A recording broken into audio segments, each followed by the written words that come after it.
ఎడారిలో జలధారలు. రచన doctor K. Job Sudarshan. ద్విమనస్కులారా, మీ హృదయములను పరిశుద్ధపరచుకొనుడి. యాకోబు 4:8. జరజర తిరుగుతుంది జపమాల కరంలో, నర్తనం చేస్తుంది నాలుక నోటిలో, పరిభ్రమిస్తుంది మనసేమో పరిపరి విధాల ప్రయోజనమేమి? ఒకవైపు భక్తి, మరొక వైపు లోకం పట్ల అనురక్తి. ఈ పితలాటకంలోనే బ్రతుకు తెల్లవారిపోతుంది. పౌలంతటి వాడికి తప్పలేదు ఈ సంఘర్షణ. నేను నిశ్చయించినది చేయక ద్వేషించినదే చేయుచున్నాను, రోమా 7:15 అంటూ వాపోతున్నాడు.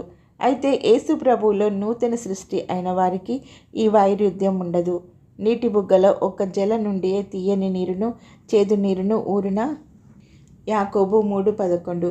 ప్రభు పట్ల భక్తి మార్గంలో రుజువు ప్రవర్తన సంభాషణ నుండి వేరొక దారి పట్టించే ధోరణులన్నిటినీ విశ్వాసి ఎదిరించాలి. 2 మనసులు 2 నాలుకలు క్రైస్తవ్యానికి వ్యతిరేకం. ఏలియా ఆనాటి ఇశ్రాయేలుకు సవాలు విసిరాడు.